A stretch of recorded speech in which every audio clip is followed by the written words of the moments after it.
পরম করুণাময় ও অসীম দয়ালু আল্লাহ তাআলার নামে। সূরা আল আম্বিয়া। মানুষের হিসাব নিকাশের সময় কাছে এসে গেছে, অথচ তারা এখনো উদাসীনতার মাঝে নিমজ্জিত হয়ে সত্য বিমুখ হয়ে আছে। যখন তাদের কাছে তাদের মালিকের কোনো নতুন উপদেশ আসে, তখন মনে হয় তারা তা শুনছে, কিন্তু তারা তখনও নানা রকম অর্থহীন খেলায় মগ্ন থাকে। ওদের মন থাকে সম্পূর্ণ অমনোযোগী। যারা জালেম তারা গোপনে বলা বলি করে, এ মানুষটি তো তোমাদেরই মতো একজন মানুষ ছাড়া আর কিছুই নয়। তোমরা কি তারপরেও তার জাদুর ফাঁদে এসে যাবে? অথচ তোমরা তো সবকিছু দেখতে পাচ্ছ। সে বলল, আমার মালিক প্রতিটি কথা জানেন, তা আসমানে থাকুক কিংবা জমিনে, তিনি সব শোনেন, সব জানেন। তারা তো বরং কোরআনের ব্যাপারে বলে, এগুলো হচ্ছে অলীক স্বপ্ন মাত্র। সে নিজেই এসব উদ্ভাবন করেছে, কিংবা সে হচ্ছে একজন কবি। সে নবী হয়ে থাকলে আমাদের কাছে এমন সব নিদর্শন নিয়ে আসুক, যা দিয়ে পূর্ববর্তীদের পাঠানো হয়েছিল। এদের আগে এমন সব জনপদ আমি ধ্বংস করেছি, তার অধিবাসীরা এসব নিদর্শন দেখেও ঈমান আনেনি। এরা কি এখন ঈমান আনবে? তোমার পূর্বে আমি মানুষকেই সবসময় নবী বানিয়ে তাদের কাছে পাঠিয়েছি। তোমরা যদি বিষয়টি না জানো, তাহলে আগের কেতাবওয়ালাদের কাছে জিজ্ঞেস করো। আমি তাদের এমন সব দেহাবয়ব দিয়ে পয়দা করিনি যে তারা খেতে পারত না। তাছাড়া তারা কেউ এ দুনিয়ায় চিরস্থায়ী হয়েও থাকেনি। অতঃপর আমি আযাবের ওয়াদা সত্য প্রমাণিত করে দেখালাম। আযাব যখন এসে গেল, তখন আমি যাদের চাইলাম শুধু তাদেরই উদ্ধার করলাম, আর জালেমদের আমি সমূলে বিনাশ করে দিলাম। হে মানুষ, আমি তোমাদের কাছে এমন একটি কিতাব নাযিল করেছি যাতে একে একে তোমাদের সবার আলোচনা রয়েছে। তোমরা কি কিছুই বুঝতে পারো না? আমি এর আগে কত জনপদকে ধ্বংস করে দিয়েছি, যা ছিল আসলেই জালেম। তাদের পরে তাদের জায়গায় আমি অন্য জাতির উত্থান ঘটিয়েছি। এরা যখন আমার আযাব একান্ত সামনে দেখতে পেল, তখন সেখান থেকে পালাতে শুরু করল।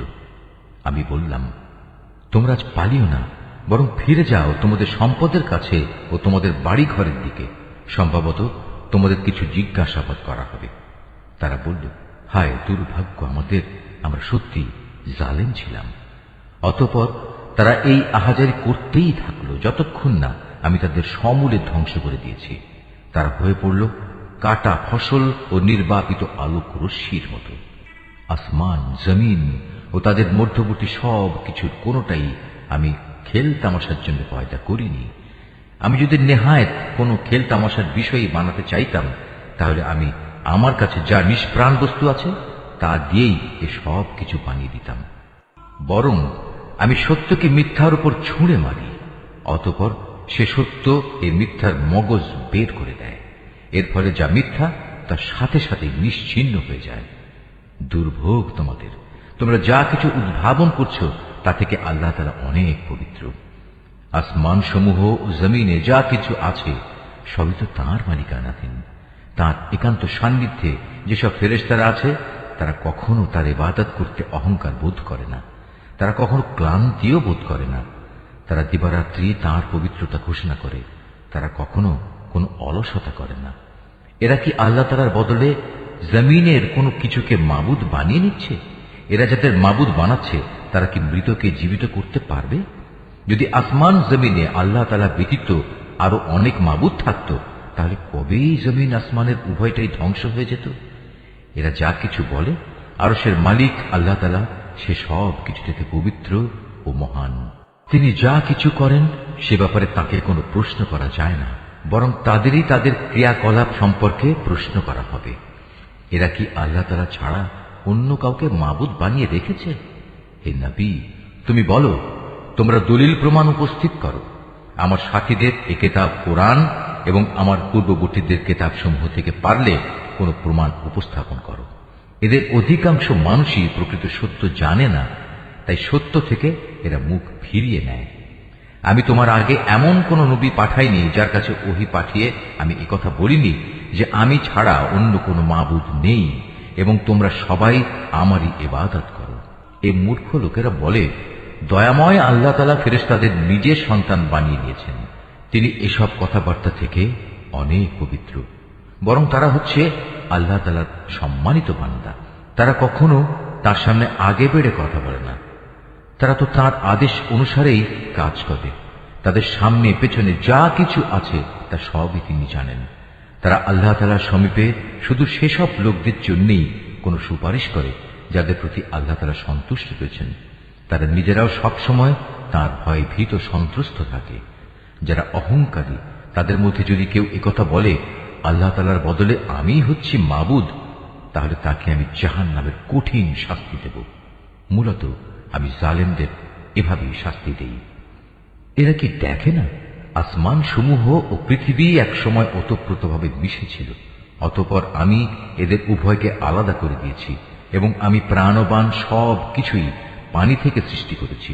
এসব জানার পরেও কি তারা ঈমান আনবে না? আমি জমিনের উপর সুদৃঢ় পাহাড় সমূহ রেখে দিয়েছি যেন তা ওদের নিয়ে এদিক সেদিক নড়াচড়া করতে না পারে। এছাড়াও আমি ওতে প্রশস্ত রাস্তা তৈরি করে দিয়েছি যাতে করে তারা তাদের নিজ নিজ গন্তব্যস্থলে পৌঁছতে পারে। আমি আকাশকে একটি সুরক্ষিত ছাদ হিসেবে তৈরি করেছি, কিন্তু এই নির্বোধ ব্যক্তিরা তার অসংখ্য নিদর্শনাবলী থেকে মুখ ফিরিয়ে নেয়। আল্লাহ তাআলাই রাত, দিন, সূরজ ও চাঁদকে পয়দা করেছেন।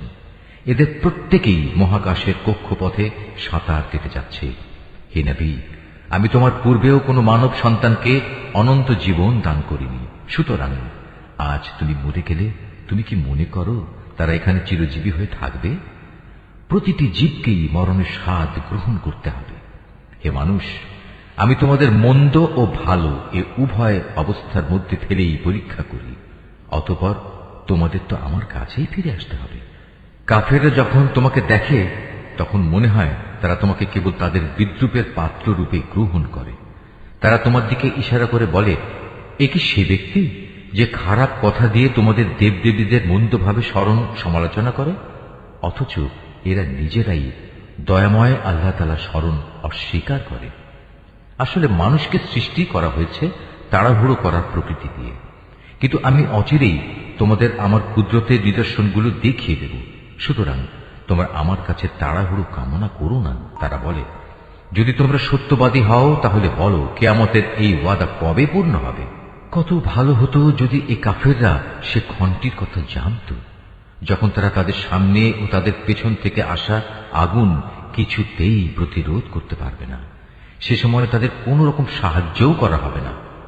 মূলত কিয়ামত তাদের উপর আসবে হঠাৎ করে, এসেই তা তাদের হতবুদ্ধি করে দেবে।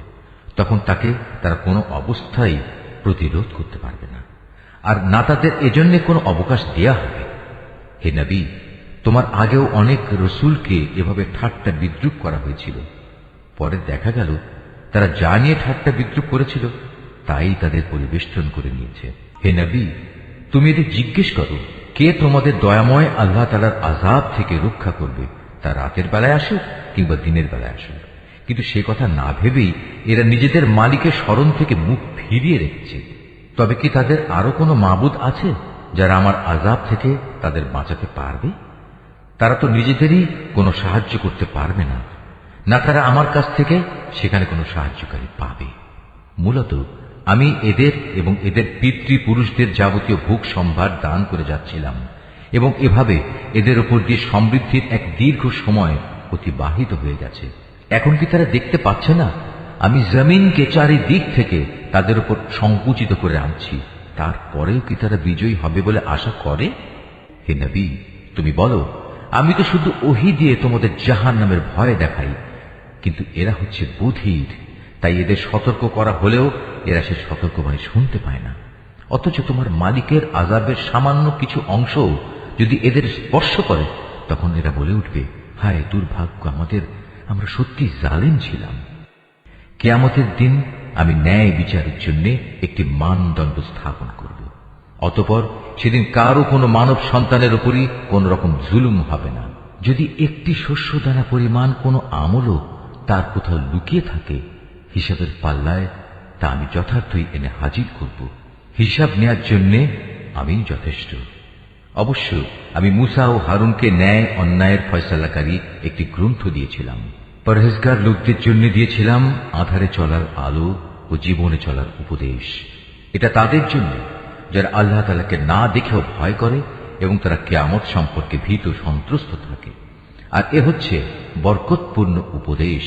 এ কোরআন আমি নাজিল করেছি, তোমরা কি এর অস্বীকারী হতে চাও? আমি আগে ইব্রাহিমকে ভালো মন্দ বিচারের জ্ঞান দান করেছিলাম এবং আমি সে সম্পর্কে সম্যক অবগত ছিলাম। যখন সে তার পিতা ও তার জাতির লোকদের বলল, এই নিষ্প্রাণ মূর্তিগুলো আসলে কি, যার ইবাদতের জন্য তোমরা শক্ত হয়ে বসে আছো? তারা বলল, আমরা আমাদের পিতৃপুরুষদের এগুলোর ইবাদত করতে দেখেছি, এর চাইতে বেশি কিছু আমরা জানি না।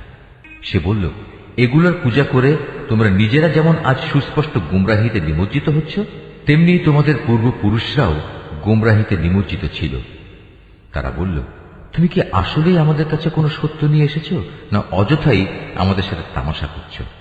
সে বলল, না, এটা কোনো তামাশা বিষয় নয়, বরং তোমাদের মালিক যিনি, তিনিই আসমান সমূহ ও জমিনের মালিক, তিনিই এগুলো সৃষ্টি করেছেন, আর আমি নিজেই হচ্ছি এ ব্যাপারে সাক্ষীদের একজন।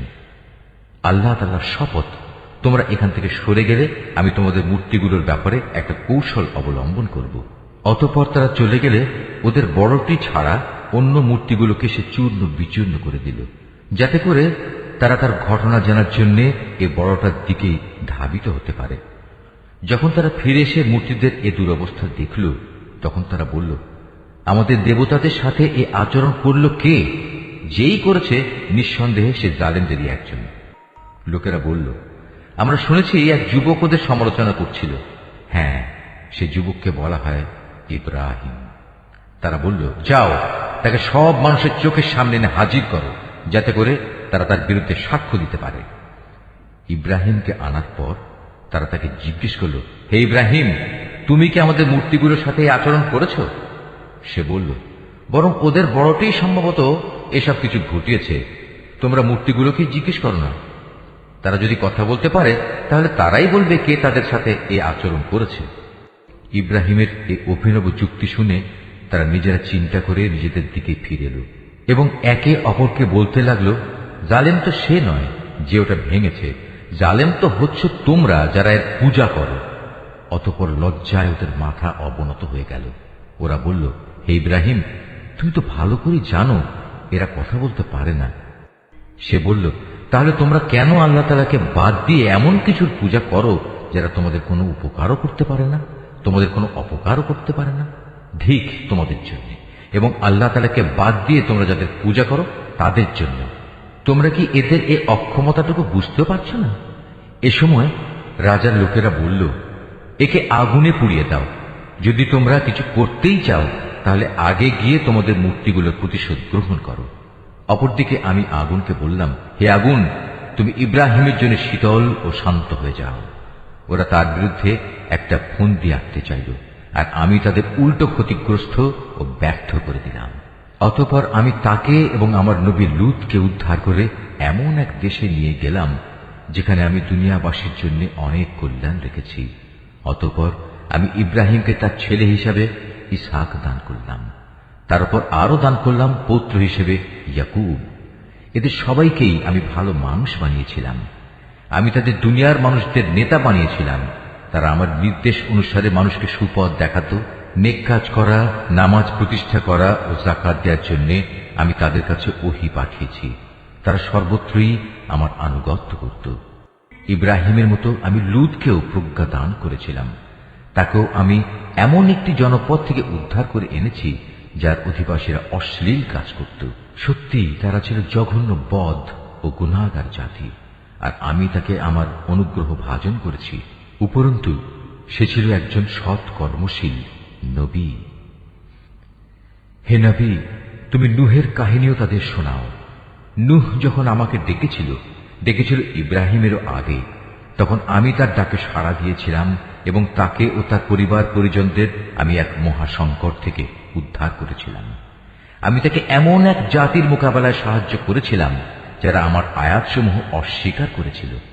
আসলেই তারা ছিল বড় খারাপ জাতের লোক। অতঃপর আমি তাদের সবাইকে মহাপ্লাবনে ডুবিয়ে দিয়েছি। দাউদ ও সুলাইমানের ঘটনাও তাদের শোনাও। যখন তারা একটি ক্ষেতের ফসলের মোকদ্দমায় রায় প্রদান করছিল, মোকদ্দমাটা ছিল এমন রাতের বেলায় মানুষদের কিছু মেষ অন্য মানুষদের খেতে ঢুকে তা তছনছ করে দিল। আমি নিজেও তাদের সাথে বিচার পর্ব পর্যবেক্ষণ করছিলাম। অতঃপর আমি সঠিক রায় যা তা সুলাইমানকে বুঝিয়ে দিয়েছিলাম। অবশ্য আমি তাদের উভয়কে প্রজ্ঞা ও জ্ঞান দান করেছিলাম।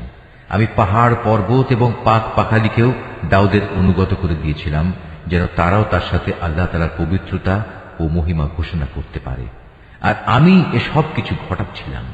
আর আমি তাকে তোমাদের যুদ্ধে ব্যবহারের জন্য বর্ম বানানোর শিক্ষা দিয়েছি, যাতে তোমরা তোমাদের যুদ্ধের সময় পরস্পরের আক্রমণ থেকে নিজেদের বাঁচাতে পারো। তারপরেও কি তোমরা আমার শুকরগুজার হবে না? আমি প্রবল হাওয়াকে সুলাইমানের জন্য বশীভূত করে দিয়েছিলাম। তা তার আদেশে সে দেশের দিকে ধাবিত হতো যেখানে আমি প্রভূত কল্যাণ রেখে দিয়েছি। মূলত আমি প্রতিটি বিষয়ের ব্যাপারে সম্যক অবগত আছি। শয়তানদের মাঝে তার কিছু জিন অনুসারী তার জন্য সমুদ্রের ডুবুরির কাজ করত। তার জন্য এছাড়াও এরা বহু কাজ আঞ্জাম দিত। তাদের রক্ষক তো আমিই ছিলাম। স্মরণ করো, যখন আইয়ুব তার মালিককে ডেকে বলেছিল, হে আল্লাহ, আমাকে এক কঠিন অসুখে পেয়ে বসেছে, আমায় তুমি নিরাময় করো, কেননা তুমি হচ্ছ দয়ালুদের সর্বশ্রেষ্ঠ দয়ালু। অতঃপর আমি তার ডাকে সাড়া দিলাম। তার যে কষ্ট ছিল তা আমি দূর করে দিলাম। তাকে যে শুধু তার পরিবার পরিজনই ফিরিয়ে দিলাম তা নয়, বরং তাদের সবাইকে আমার কাছ থেকে বিশেষ দয়া এবং আমার বান্দাদের জন্য উপদেশ হিসেবে আরো সমপরিমাণ অনুগ্রহ দান করলাম। আরো স্মরণ করো ইসমাইল, ইদ্রিস ও জুলকিফলের কথা। এরা সবাই আমার ধৈর্যশীল বান্দাদের অন্তর্ভুক্ত। আমি তাদের আমার রহমতের মধ্যে দাখিল করলাম, কেননা তারা ছিল নেককার মানুষদের দলভুক্ত। স্মরণ করো জুন্নুনের কথা। যখন সে রাগ করে নিজের লোকজনদের ছেড়ে বের হয়ে গিয়েছিল, সে মনে করেছিল আমি বুঝি তাকে ধরতে পারব না। অতঃপর আমি যখন তাকে সত্যি সত্যি ধরে ফেললাম, তখন সে মাছের পেটের অন্ধকারে বসে আমাকে এই বলে ডাকল, হে আল্লাহ তাআলা, তুমি ব্যতীত কোনো মাবুদ নেই, তুমি পবিত্র, তুমি মহান। অবশ্যই আমি সীমা লঙ্ঘনকারীদের অন্তর্ভুক্ত হয়ে পড়েছি। অতঃপর আমি তার ডাকে সাড়া দিলাম এবং তাকে তার মানসিক দুশ্চিন্তা থেকে আমি উদ্ধার করলাম। আর এভাবেই আমি আমার মোমেন বান্দাদের সব সময় উদ্ধার করি। আরো স্মরণ করো জাকারিয়ার কথা। যখন সে তার মালিককে ডেকে বলেছিল, হে আমার মালিক, তুমি আমাকে একা নিঃসন্তান করে রেখে দিও না, তুমি হচ্ছ উৎকৃষ্ট মালিকানার অধিকারী। অতঃপর আমি তার জন্য সাড়া দিয়েছিলাম। তাকে দান করেছিলাম নেক সন্তান ইয়াহিয়া, এবং তার মনের আশা পূরণের জন্য আমি তার স্ত্রীকে বন্ধাত্ব মুক্ত করে সম্পূর্ণ সুস্থ সন্তান ধারণ উপযোগী করে দিয়েছিলাম। আসলে এই লোকগুলো হামেশাই সৎ কাজে একে অন্যের সাথে প্রতিযোগিতা করত। তারা আমাকে আশা ও ভীতির সাথে ডাকত। তারা সবাই ছিল আমার অনুগত বান্দা। স্মরণ করো সেই পুণ্যবতী নারীকে যে নিজ সতীত্ব রক্ষা করেছিল। অতঃপর তার মধ্যে আমি আমার পক্ষ থেকে এক বিশেষ সম্মানী আত্মা ফুঁকে দিলাম। এভাবে আমি তাকে এবং তার পুত্রকে দুনিয়াবাসীর জন্য এক নিদর্শন বানিয়ে দিয়েছিলাম। যাদের কথা আমি বললাম, এ হচ্ছে তোমাদেরই স্বজাতি। এরা সবাই একই জাতি, আর আমি তোমাদের সবার মালিক। অতএব তোমরা আমারই গোলামি করো। কিন্তু পরবর্তী সময় তারা নিজেদের মধ্যে মতবিরোধ করে নিজেদের দ্বীনের বিষয় টুকরো টুকরো করে ফেলল। অথচ এদের সবার জানা উচিত, এরা আজ যত মতবিরোধী করুক না কেন, সর্বশেষে সবাইকে এক হয়ে আমার কাছেই ফিরে আসতে হবে। কোন ব্যক্তি যদি মোমেন অবস্থায় কোনো নেক কাজ করে, তাহলে তার সৎ পথে চলার এই প্রচেষ্টা কিছুতেই অস্বীকার করা হয় না, কেননা আমি তার জন্য তার প্রতিটি কাজই লিখে রাখি। এটা কখনো সম্ভব নয় যে যে জাতিকে আমি একবার ধ্বংস করে দিয়েছি তারা আবার তাদের ধ্বংস পূর্ব অবস্থায় ফিরে আসবে, যে পর্যন্ত না কিয়ামতের নিদর্শন ইয়াজুজ ও মাজুজকে ছেড়ে দেয়া হবে এবং ওরা প্রতিটি উচ্চভূমি থেকে পতঙ্গের মতো নিচের দিকে বেরিয়ে আসতে থাকবে, এবং কিয়ামতের ব্যাপারে আমার অমোঘ প্রতিশ্রুতি আসন্ন হয়ে আসবে। তা আসতে দেখে যারা এতদিন একে অস্বীকার করেছিল তাদের চক্ষু স্থির হয়ে যাবে। তারা বলবে, হায়, কতই না দুর্ভোগ আমাদের, আমরা এই দিনটি সম্পর্কেই উদাসীন ছিলাম, বরং আমরা সত্যিই ছিলাম বড় জালেম। তখন তাদের বলা হবে, তোমরা এবং তোমাদের সে সব কিছু যাদের তোমরা আল্লাহর বদলে মাবুদ বানাতে, সবাই জাহান্নামের ইন্ধন হবে। আজ তোমাদের সবাইকে সেখানে পৌঁছতে হবে। তারা যদি সত্যিই মাবুদ হতো যাদের তোমরা গোলামি করতে, তাহলে আজ তারা কিছুতেই জাহান্নামে প্রবেশ করত না। উপাস্য উপাসক সবাই তাতে চিরকাল ধরে অবস্থান করবে। এদের জন্য সেখানে শুধু শাস্তির চিৎকারই অবশিষ্ট থাকবে। এই চিৎকার ছাড়া তারা সেখানে অন্য কিছুই শুনতে পাবে না।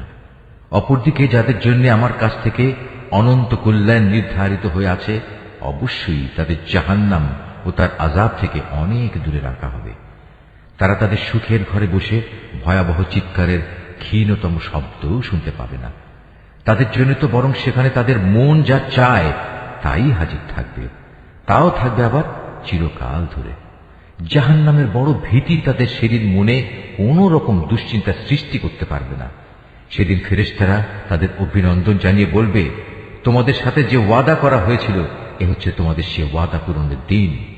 এটা এমন একদিন যেদিন আমি আসমান সমূহকে গুটিয়ে নেব, ঠিক যেভাবে কিতাব সমূহ গুটিয়ে ফেলা হয়। যেভাবে আমি একদিন এ সৃষ্টির সূচনা করেছিলাম, সেভাবেই আমি আবার এর পুনরাবৃত্তি ঘটাবো। এটা এমন এক ওয়াদা যা পালন করা আমার উপর জরুরি, আর এ কাজ তো আমি করবই। আমি জবুর কিতাবেও এ উপদেশ উল্লেখের পর দুনিয়ার কর্তৃত্বের ব্যাপারে পরিষ্কার করে আমার এই কথা লিখে দিয়েছি। একমাত্র আমার যোগ্য বান্দারাই এই জমিনের নেতৃত্ব করার অধিকারী হবে। এ কথার মধ্যে আমার ইবাদত যোগার বান্দাদের জন্য সত্যি এক মহা পয়গাম নিহিত আছে। হে নবী, আমি তো তোমাকে সৃষ্টিকুলের জন্য রহমত বানিয়েই পাঠিয়েছি।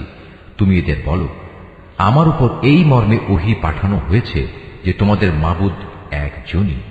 তোমরা কি তার অনুগত বান্দা হবে না?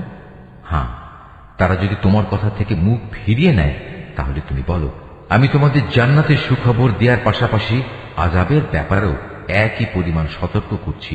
আমি নিজেও একথা জানি না যে আযাবের ওয়াদা তোমাদের কাছে করা হয়েছে তা আসলে কি খুব কাছে নাকি তা অনেক দূরে। একমাত্র তিনিই জানেন যা কিছু উচ্চস্বরে বলা হয়, এবং তিনিই জানেন যা কিছু তোমরা অন্তরে গোপন করো। আমি জানি না অবকাশের এই সময়টুকু হতে পারে তোমাদের জন্য এক পরীক্ষা মাত্র, কিংবা হতে পারে সুনির্দিষ্ট কিছু সময়ের জন্য তোমাদের কিছু মাল সম্পদ দান করা। সর্বশেষে সে বলল, হে আমার মালিক, তুমি এদের ব্যাপারটা ন্যায়ের সাথে মীমাংসা করে দাও। হে মানুষ, তোমরা আল্লাহ সম্পর্কে যা কিছু কথা বানাচ্ছ সে সব কিছুর অনিষ্টের ব্যাপারে একমাত্র আমাদের মালিক দয়াময় আল্লাহ তাআলার কাছেই আশ্রয় চাওয়া যেতে পারে।